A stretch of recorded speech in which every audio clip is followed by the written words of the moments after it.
Today's date is 12/14/24. My name is Andrew Vera, and I am a sixth grade student at Temple Shalom of Norwalk. I will be interviewing my grandma, whose name is Evelyn, about her life and legacy. Historical Society of Fairfield County, as well as your family Archies. Over the next 15 minutes or so, I will be asking you questions that will help me learn more about you and your family's history, especially our Jewish history. Are you ready? Let's start with you telling me your full name. Evelyn Bell Kahn. Who were you named after, if you know? The Bell after my father's mother, whose name was Bella. Bella New. Do you have a Hebrew name, and what is it? Yes, Bela Bat Mindel. It's like Bella. Mindel was my mother's Hebrew name. In this class, I have been learning about immigration of Jews to the U.S. and other places. Do you know where your parents, grandparents, or great-grandparents immigrated from? Yes, they came from Germany. Do you know anything about Jewish life there? Yes, I do. My father was the youngest of three boys from an Orthodox family, and he often talked about going to Hebrew school and playing tricks on his teachers, and the fun he had with his brothers. He was in the wine business and traveled a lot, and in the early days had no issues. My mother was the younger of two sisters. She was an excellent pianist, and her sister played the violin, and she often talked about little concerts that they used to give. Her young life was difficult because when she was 4, World War I started, and her father had to go into the army, and she didn't see him for 4 years. And she also, there was a lot of bombing going on where she lived, and she had to deal with that. But after World War I, for a number of years, things were pretty good and normal, and going to school and having fun and working.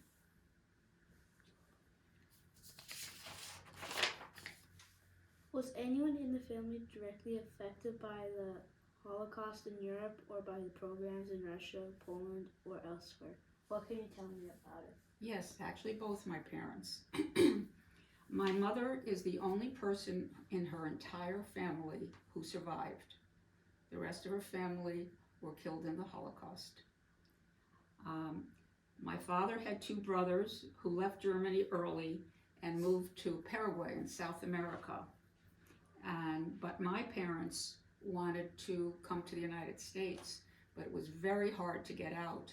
And what they needed was to find someone who could give them what was called an affidavit, which is basically something saying that someone in the United States, we will pay all the expenses of this person coming to the United States, but they didn't know anybody.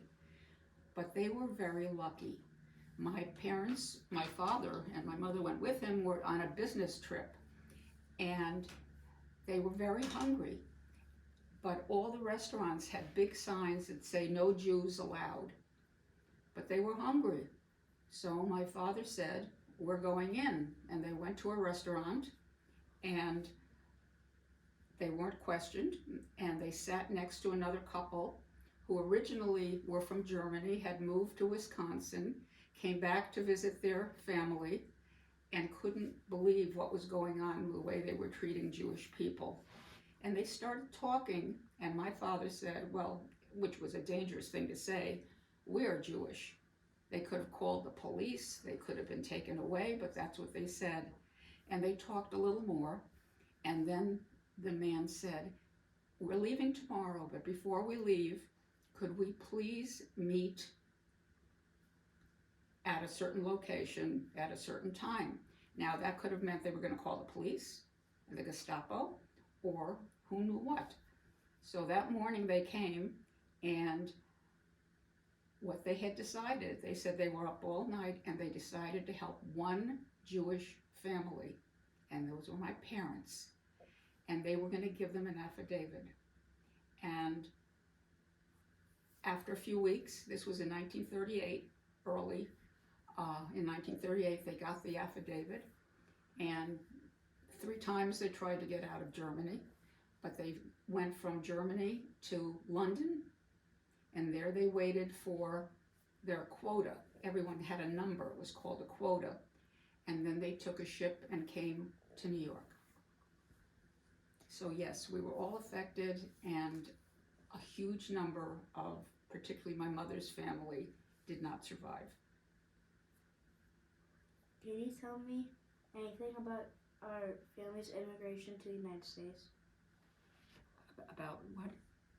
Can you tell me anything about our family's immigration to the United States? Yes, they came from, one interesting thing is when they were trying to get out of Germany, they tried 3 times. The second time they took a train and they were going through Holland.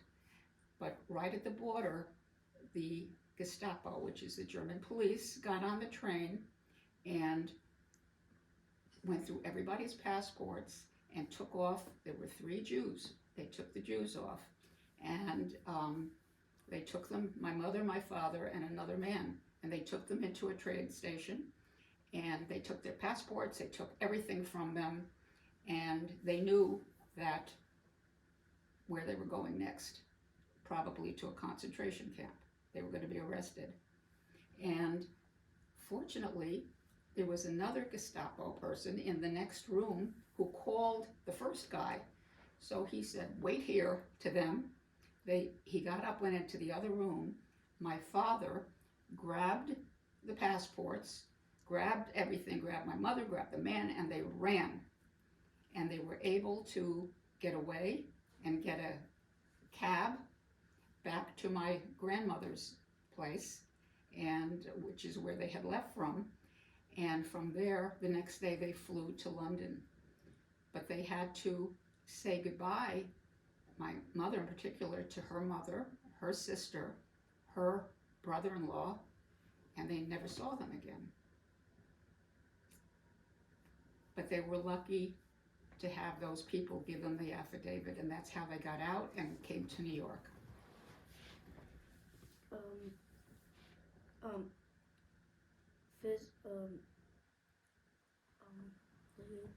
Like an artifact, like a photo.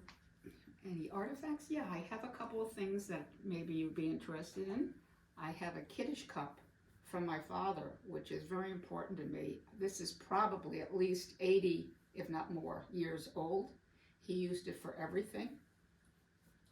And this is called falling apart, but tefillin, that my father, I remember going to services with him sometimes, and he would put on, it's what Orthodox men, you put one on your forehead and you wrap another around your arm and you pray with this on.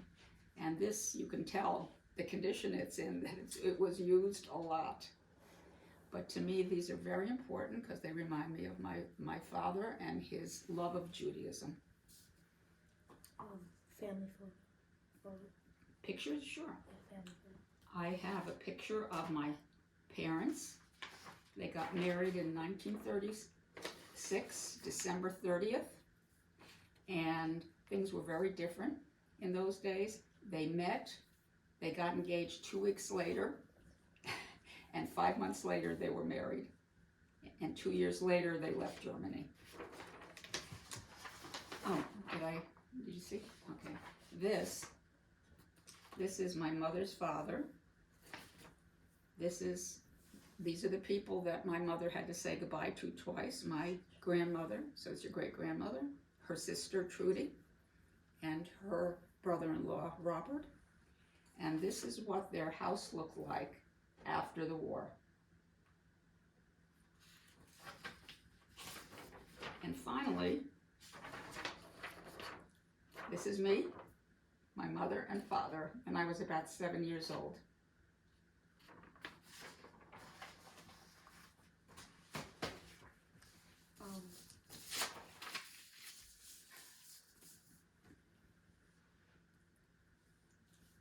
Now I would like to ask a few questions about your life growing up. Where did you grow up and who lived with you growing up? I grew up in Norwalk, and the way my parents got to Norwalk from New York is a week after they arrived, my father was walking down Broadway, which is a main street in New York, and bumped into a man from his hometown in Germany who said, "We're living in Norwalk.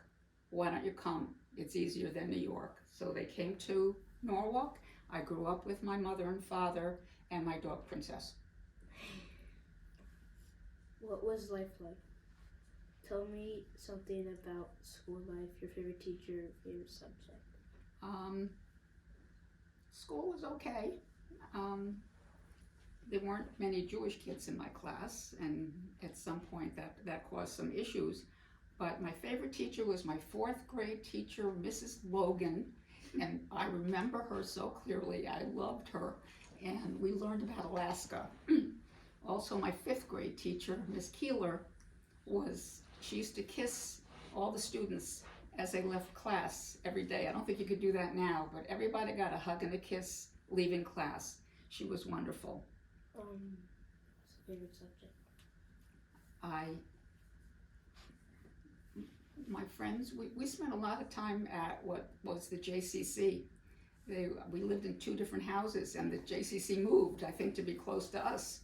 And as a young child, I took classes there, dance classes, and when I was older, the JCC was at the beach. So I used to go every summer. I spent my summers at the beach when I wasn't working for my parents who had a store or as a counselor. But it was a lot of fun. And we went to synagogue, and my father, they did not keep kosher, but was very observant, loved everything about Judaism, and was very respected. When you were a teenager, did you have a bat mitzvah? No, when I was a young girl, things were very different. Even in the synagogue, girls were not allowed to go up on the bima. And in our synagogue, bat mitzvahs did not start for a number of years after that. So I had what was called the confirmation. And the thing that was fun is that it was, there were a lot of kids. It was a group of kids rather than one person. And you got presents.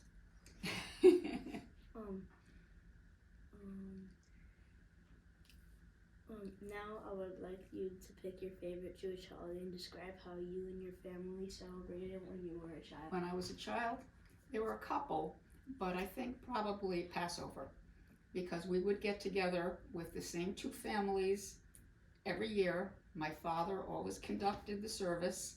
The only thing is he was so fluent in Hebrew is he would do the whole Haggadah from the first word to the last word, and it took hours. And but I loved it, and I loved being with the other kids, and I enjoyed it. I also loved Hanukkah because my mother always played the piano and my father would sing, and it was very nice. Now I would like to talk about your family Jewish traditions. What are your favorite Jewish traditions? It can be making a special food, lighting Shabbat candles, dancing the Hora at a wedding, or anything else. Actually, I think right now my favorite is Shabbat, especially spending it when my grandchildren are there. It makes it so much more special, and we love lighting the candles, and they know the prayers, and it gets to me. Did anyone in your family serve in the military? Yes, Grandpa. He was in the Army,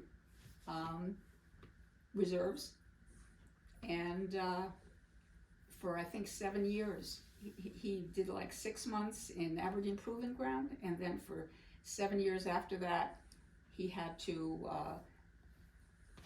do whatever they do. In the reserve. In the reserves, yes.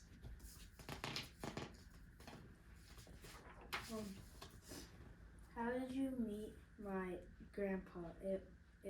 or if some. Oh, how did you meet? How did I meet Grandpa? I went to a United Jewish Appeal singles party in New York, and I saw this man on the elevator who had a pipe, and I said, that's sort of weird. Anyway, so okay, so then I went in and I'm walking it was a gorgeous apartment, room to room, and I sort of noticed he was following me, and finally came over to me and introduced himself, and that's how I met Grandpa. Luckiest day of his life.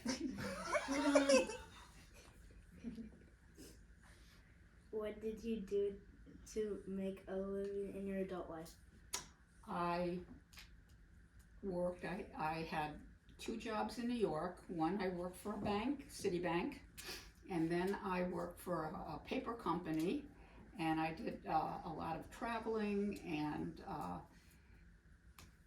worked in equal employment opportunities and making environmental areas, trying to make things better, and it was very interesting. And then after our children were born, I went to work with Grandpa. What advice do you have for future generations like me? Well, I was thinking about that, and basically you have to know that life is not a straight line, okay? It has its ups and its downs, its successes and its failures, and the important thing is how you deal with that. Because sometimes from failures, what you consider failures, or things don't go as you want, you learn. So if something doesn't go as you want, don't always think of it as a negative. It could be something to learn from. Always be proud of who you are, and never let anyone feel that you are less than the incredible human being you are. You only have one life, and the choices you make will not only affect you, they will affect your children and your children's children. Learn from the example set by your great-grandparents. Be brave, be kind, pursue freedom and independence. That's it. I love you. Love you too, Grandma.